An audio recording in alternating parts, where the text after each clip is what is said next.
climate change is the shark, water is its teeth, and this is because the impacts of climate change are deeply felt mostly through water. When the drought comes, and the drought will always come, you're going to be hit a lot harder if you've destroyed your forest rather than if you actually had your forest over there as a buffer.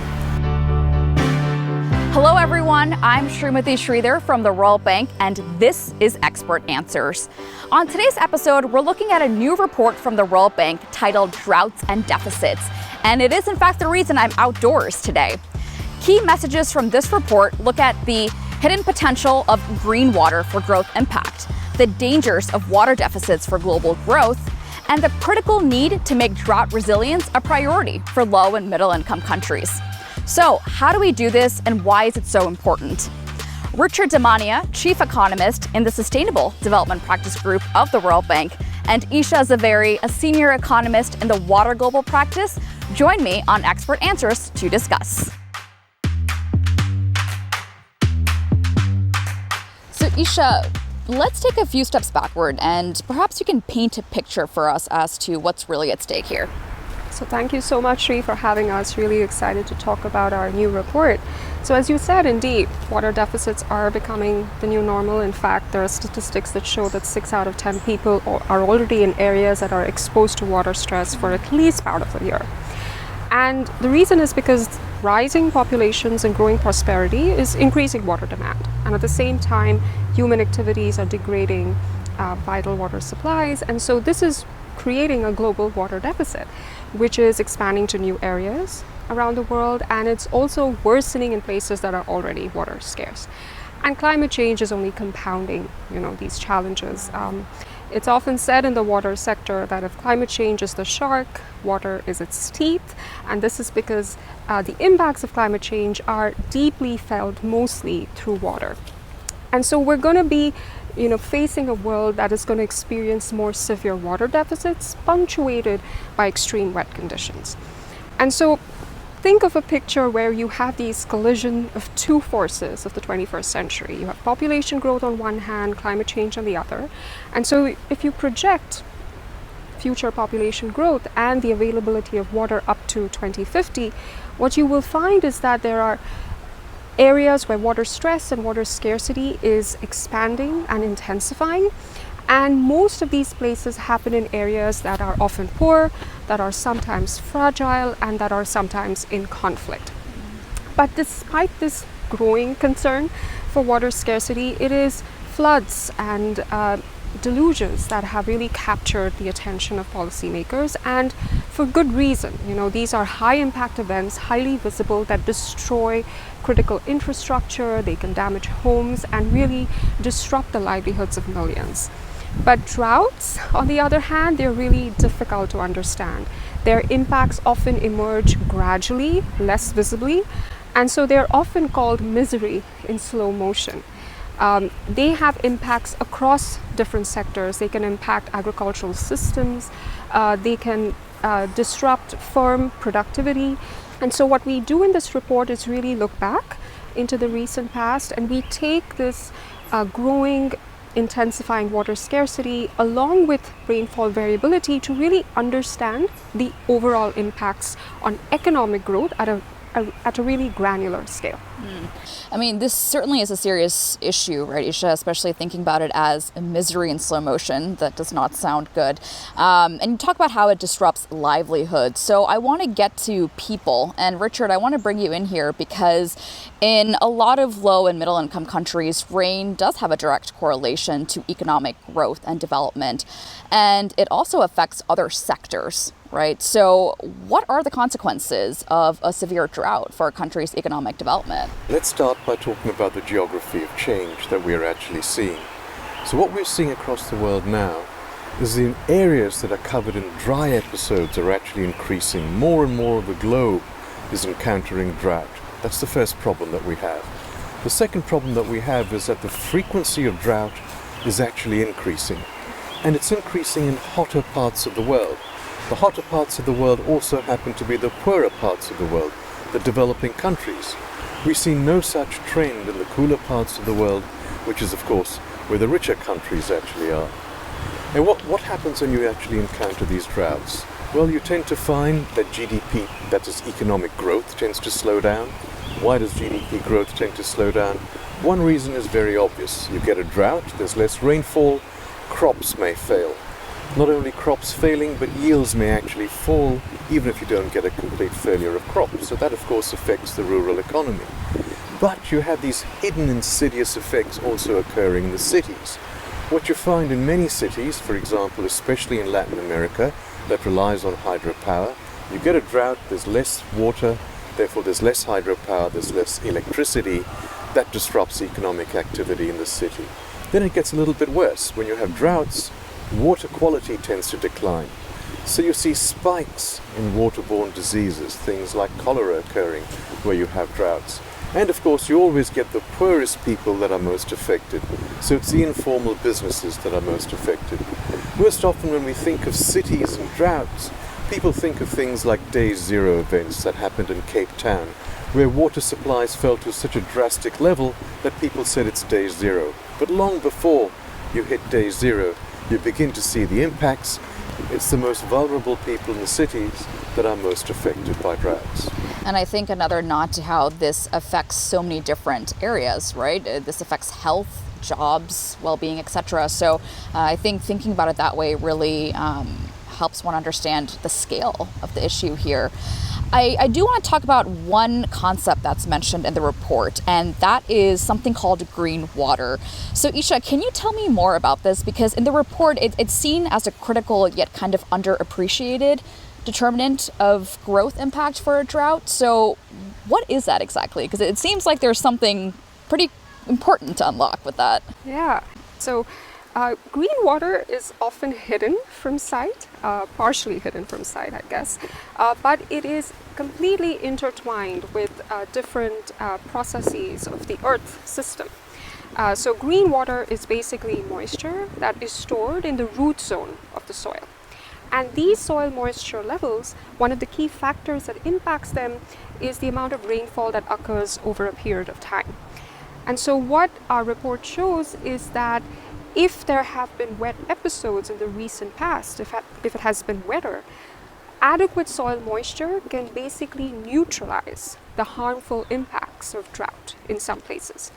Conversely, if the recent years have been drier than normal, then the impact of a dry shock on economic growth can be considerably larger and stronger.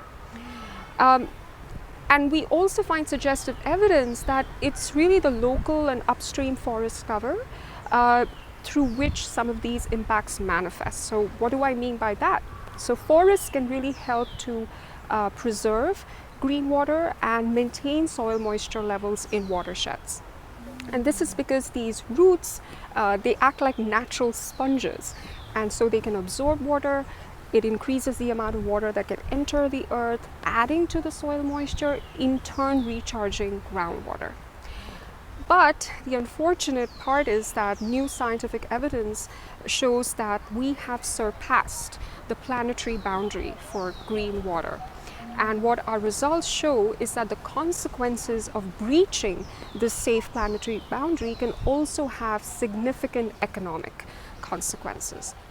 So to give you a context into why green water is making news in recent times is because previously researchers had only accounted for water in rivers, in lakes, in groundwater, so-called blue water, in their planetary boundary evaluations. But this missed the important crucial role of green water, and particularly soil moisture, which is especially important for the resilience of the biosphere. So scientists tell us that green water is very critical for the functioning of the water cycle. It's very important for regulating the Earth's climate, so it's also critical for climate resilience and for maintaining the health of terrestrial ecosystems. It also has a lot of strong interactions and feedbacks with other processes. So what do I mean by that? For example, soil moisture, it can decrease if there is a reduction in forest cover. At the same time, a decrease in soil moisture can also impact blue water. Remember, this is the water I said is in groundwater and rivers. So basically what our results show is they highlight the significance of the stores of water in our soils, green water in mitigating drought impacts that have so far not been appreciated when you think of the economic consequences. And the results also really highlight the need for stewardship of our landscapes, of our forests and our natural capital, because they can help improve soil health and retain water, which are also seldom associated with the growth impacts of droughts, but they can be a cost-effective way to really strengthen climate resilience. I feel like I'm learning so much about Mother Nature here today, just speaking with you both. I had no idea about this difference between green water and blue water, so thank you for explaining that, Isha. We've talked a lot about kind of the issues and what is at stake, but how does this impact people and why do we need to sort of step in to address it? And Richard, I want to talk about policymakers for a minute here, because what is it that they can do to better manage drought events and, prevent further losses in economic growth? The first most important thing is to understand the impact of drought. It's not just a matter of a river drying, and it's not just a matter very often of not having enough yields or your crops actually declining for whatever reason, lack of water. What tends to happen in some of the poorer parts of the world is when you get a drought, there's a lack of food. Children that are born during drought years don't get enough nutrition, so they don't reach their full development potential. They may end up stunted, so they don't grow to the full height potential that they have, either mentally or physically, and therefore they tend to be actually poorer. So what you tend to find is that droughts cast a very long shadow across an entire generation. It is not just a fleeting episode.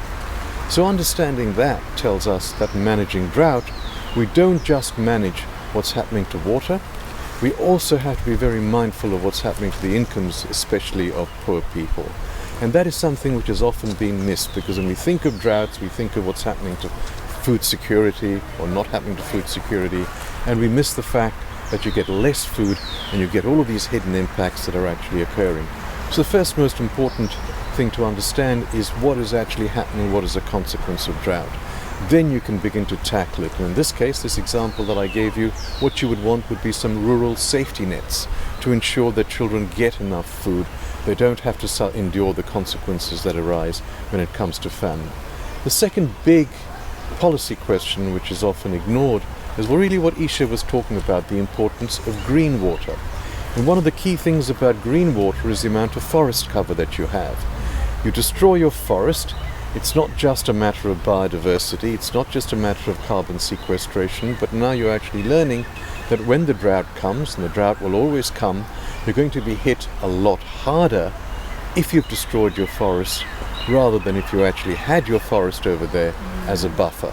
A great way to put it. And Isha, bringing this a little bit closer to home in terms of the World Bank and what our institution is doing, what is the bank doing to help countries prioritize drought resilience? So the World Bank has many mechanisms available to help countries build drought resilience or resistance. And these include, supporting countries to develop early monitoring systems.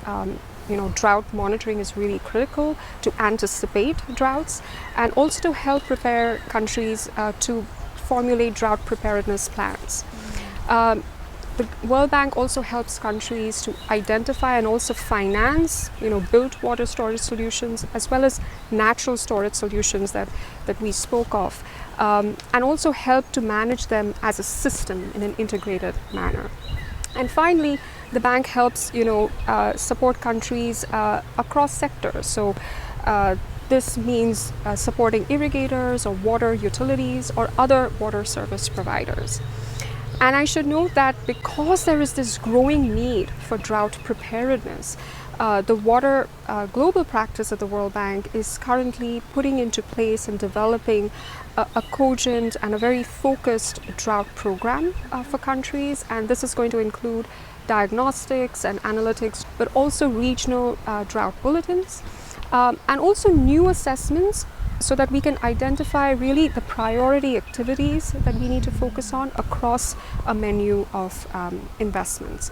And so there's a lot that the World Bank can do to really help countries be more proactive and more deliberate, and to do this in a very integrated manner so that they can better, prepare as well as respond to droughts.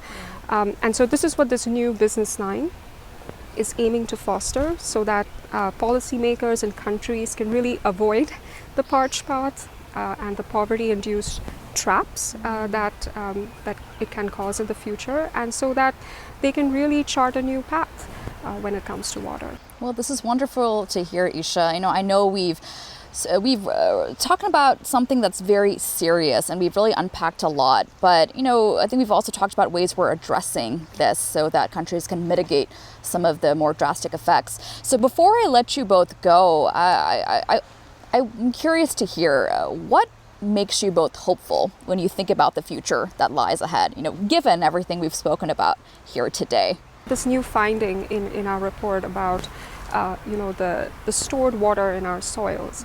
And so as the climate is heating up, and it is already heating up as we know, it's these water in our soils, the water in our groundwaters and rivers, and if we have these well-managed landscapes and forests that nurture them, we really have our frontline climate warriors in place, as long as we know how to harness them well.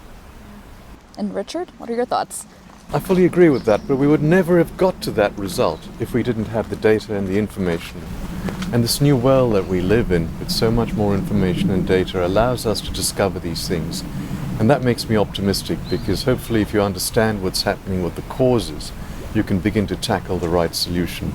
Prior to that, very often we might have been doing the wrong things. But now we actually understand that if you destroy a forest to build something, you're probably ending up worsening the problem rather than actually improving it. And I think for me, the one thing I'm really going to remember from this conversation is the picture you painted earlier, Isha, which is that if climate change is a shark, water is its teeth. I think pretty powerful and a good way to kind of think about those two in complement to each other. A huge thanks to Isha and Richard for joining me on Expert Answers to talk more about the report, Droughts and Deficits. Now, if you want to learn more about what we discussed here today, the report is out and available on our website. Head on over to www.worldbank.org to grab your very own copy. That's it for this edition of Expert Answers. I'm Srimati Sridhar, and I'll see you next time. Bye-bye.